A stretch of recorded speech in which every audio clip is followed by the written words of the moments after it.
नमस्कार जोहार, आप देख रहे हैं समाधान कब तक। और इस वक्त हम हैदराबाद में हैं और जब हैदराबाद में हैं तो लग रहा है कि कहीं ना कहीं हम झारखंड में ही हैं।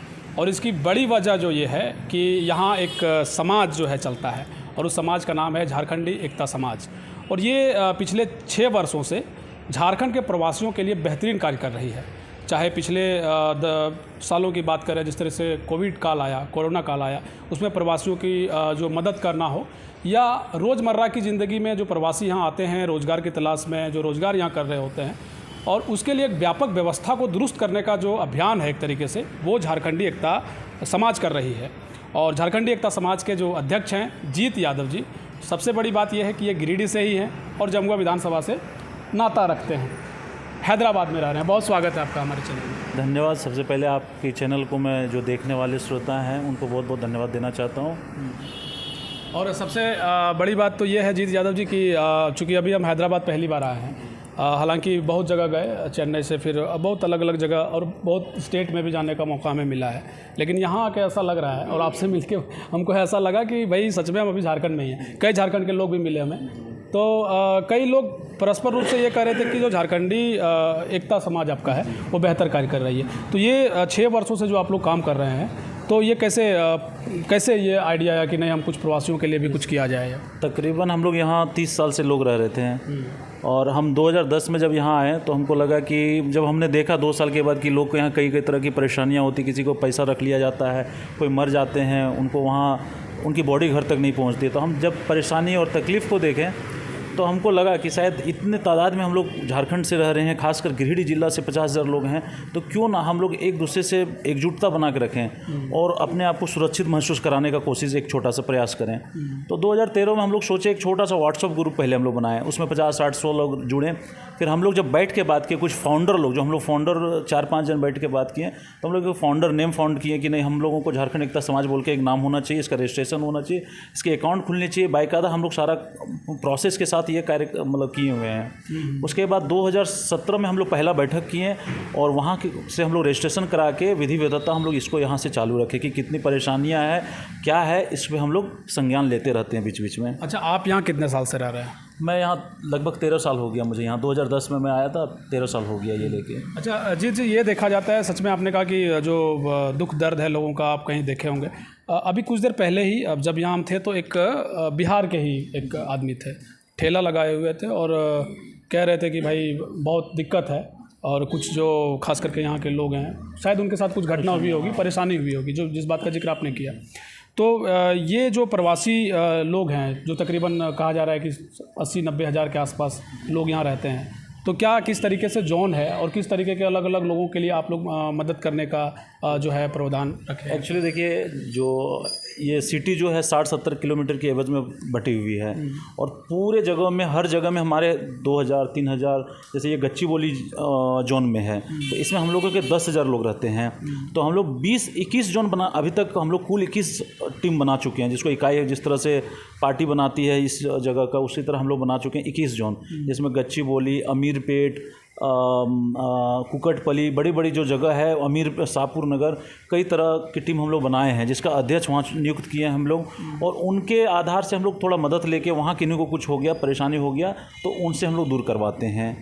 देखिए, एक प्रश्न तो इसमें यह भी है कि हमारे झारखंड में समझिए बेरोज़गारी का ज़बरदस्त आलम है, और रोज़गार की तलाश में जब लोग बाहर आते हैं, पलायन करते हैं, तो हैदराबाद जैसे शहरों में आकर रोज़गार तलाशते हैं, तो जाहिर सी बात है कई तरह की समस्याओं का सामना करना पड़ता है। जी, इसमें एक और भी सवाल है। सवाल ये कि अगर चूँकि ये जो झारखंडी एकता समाज आपका जो है लगातार कई साल, जो पिछले 6 सालों से देख रहे हैं कि आप कार्यक्रम भी करवा रहे हैं, कई जो नेता हैं वो कार्यक्रम में शरीक होते हैं, चाहे विधायक हो, सांसद हो, तो लोगों का कॉल भी आता होगा जो झारखंड से हैं, जो वहाँ पर रह रहे हैं, उनको कि भैया हमको कम से कम वहाँ रोज़गार के कोई साधन है क्या? तो रोज़गार भी उपलब्ध कराते हैं क्या? जी, रोज़गार हम लोग यहाँ नहीं, लेकिन हाँ, किन्हीं कोई भाई आ गए हैं अगर हैदराबाद कमाने के लिए और उनको कहीं सडन काम नहीं मिल रहा है और वो हमसे या हमारी कमेटी से जानकारी लिए कि भैया कहीं काम है, तो ऐसे अवस्था में हम उनको तत्काल कहीं ना कहीं काम लगवा देते हैं। जैसे दिहाड़ी पे, जैसे डेली का 500, महीना का 15,000 या 20,000, इस तरह से हम लोग मदद करते जाते हैं लोगों को।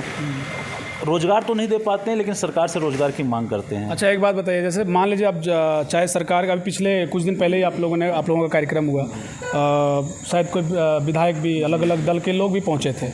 अच्छा, आपको लगता है कि सरकार जो है, जिस तरीके का अभियान आप लोग चला के रखे हैं, सरकार के माध्यम से आप लोगों को कोई मदद मिल पाया अभी तक तो सरकार के माध्यम कोई मदद नहीं मिली है, चाहे किसी भी सरकार। कैसे चल रहा है ये आपका संस्था? हम लोग को जो एक मेंबर हैं, हम लोग कम से कम इसमें, इस कमेटी में, इस संस्था में, संगठन में 10,000 लोग जुड़े हुए हैं।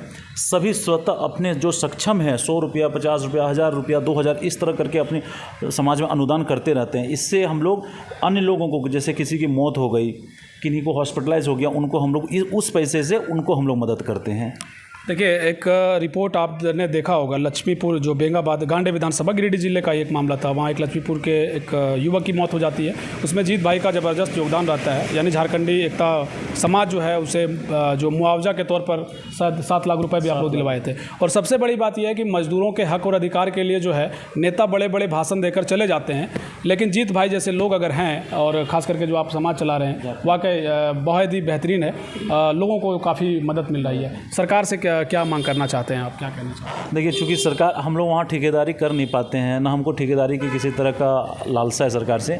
सरकार से इस चैनल के माध्यम हम लोग एक ही मांग करते हैं कि जो व्यक्ति की मौत यहाँ हो जाती है, उस व्यक्ति को एम्बुलेंस का सुविधा करवाया जाए, एक झारखंड भवन की व्यवस्था करवाया जाए, जिससे लोग तत्काल वहाँ से 150 या कई पार्टी के विधायक भी यहाँ आते हैं, जिसको रहने में बहुत परेशानी होती है। इस अवस्था में अगर झारखंड भवन की व्यवस्था कर दिया जाएगा सरकार के माध्यम, तो उनके रहने में, प्रवासी के रहने में और लोगों को एक दूसरे से मिलने में काफ़ी मदद मिलेगा। इसलिए सरकार से एक एम्बुलेंस, एक भवन की मैं तत्काल मांग करता हूँ। तो ये जब आते हैं आपके कार्यक्रम में, तो विधायक और सांसद आते ही हैं, कभी कहा नहीं आपने कि भैया ये करवा दो? नहीं, हमने अभी जो हम लोग 29 तारीख के कार्यक्रम थे, उसमें विनोद सिंह को और माननीय देवघर विधायक नारायण दास जी को हम लोग बाय लिखित एक लेटर पैड में हम लोग दिए हुए हैं, ये 2 सुविधा सदन में उठाने के लिए। आश्वासन क्या मिला? आश्वासन मिला कि हम लोग जाएंगे और सदन में उठाएंगे, क्योंकि हम सरकार में है नहीं, और जब हम सरकार में आएंगे तो इसकी हम दमदार बात रखेंगे। फिलहाल हम आश्वासन ये मिला कि हम सदन में जाके बात रखेंगे। देखिए, बहुत बड़ी बात है कि जब प्रवासी हैदराबाद जैसे शहरों में रहते हैं, और तकरीबन 90,000 से तकरीबन 1 लाख का आंकड़ा है, जो यहाँ तकरीबन 1 लाख की आंकड़ा ज़्यादा है। 1 लाख पूरी झारखंड की मैं बात करता हूँ। और गिरिडीह का अगर आपसे हम बात करेंगे, या कोडरमा लोकसभा का, गिरिडीह जिला और कोडरमा लोकसभा का, तो तकरीबन लोग यहाँ 60 से 70 हज़ार के बीच में लोग हैं। देखिए, झारखंडी एकता समाज जो है, न सिर्फ प्रवासी मजदूरों के लिए, बल्कि जो विशेष करके जो अस्पताल को लेकर के भी यहाँ पहुँचते हैं, चूँकि बेहतर स्वास्थ्य की व्यवस्था आप जानते हैं कि झारखंड जैसे प्रदेश में है नहीं, तो आप बेहतर इलाज के लिए अगर जब हैदराबाद आते हैं, तब भी ये जो है बेहद ही बेहतरीन रूप से लोगों की सेवा के लिए तत्पर रहती है। चाहे ब्लड की व्यवस्था करानी हो, चाहे किसी भी तरह की व्यवस्था हो। अस्पताल को लेकर के काफ़ी लोग आते हैं, बड़ा ही फेमस अस्पताल यहाँ पर है, काफ़ी अच्छा ट्रीटमेंट भी लोगों का है। झारखंड तो इसमें नगण्य व्यवस्था में है अस्पताल के मामले में। तो आप लोग जो हैं वो अस्पताल के मामले में जो लोग आते हैं, उन लोगों का किस तरीके से मदद करते हैं? देखिए, जो अस्पताल के मामले में वहाँ से दिखाने, ट्रीटमेंट के लिए आते हैं, चाहे वो एडमिट रहते हैं। अभी जैसे गाँव के एक हमारे यादव जी हैं, वो एडमिट हैं, उनको 6 यूनिट की ब्लड चाहिए थे, हम लोग ने दिया। बेंगाबाद की एक सोरेन आंटी आई थी, उनको पेनक्रियास की बीमारी था, उनको 3 यूनिट ब्लड चाहिए था, हम लोग ने दिया। और लगातार जो वहाँ से लोग आते हैं और जिनको ब्लड की ज़रूरत हो, चाहे पैसे की ज़रूरत हो, चाहे मदद की किसी भी प्रकार की, जैसे अभी तत्काल जयशंकर जी जो मंडल जी जो आए हुए हैं, इनके पिताजी वो लेके आए, उनको भी मदद मिला, चाहे होटल के माध्यम से, चाहे जैसे भी। तो हम लोग लगातार मदद इन लोगों को करते हैं, चाहे किसी भी पॉइंट पर आप अगर बिंदु पर आप चर्चा करें, तो उस बिंदु पर हम लोग उनको मदद। हैदराबाद अगर आ गए, चाहे किसी भी मामले में, चाहे वो अच्छा, ऐसा भी है क्या कि कोई छात्र जहाँ पढ़ने आए हों, वैसे बच्चों के लिए भी कुछ आपके संगठन के माध्यम से मदद? फिलहाल फीस वगैरह के मामले में इंस्टीट्यूट में पढ़ा? फिलहाल अभी वैसा कोई हम लोगों के पास केस नहीं आया छात्र के मामला का कोई। अच्छा। तो अभी तक तो नहीं कर पाए, लेकिन अगर आएगा। बेसिकली जो प्रवासी मजदूर हैं और विशेष करके जो हॉस्पिटल को लेकर के यहाँ आते हैं, देखिए, हम लोग मदद के लिए आगे आते हैं, तो वो छात्र हो, ट्रीटमेंट हो या आपको रोजगार का, हम लोग हर क्षेत्र में मदद करते हैं। मदद तो मदद है, वो हर क्षेत्र में है एकदम। चलिए, लगातार हम लोग प्रयास रहता है कि इसको और आगे तक हम लोग कैसे मदद कर सकेंगे।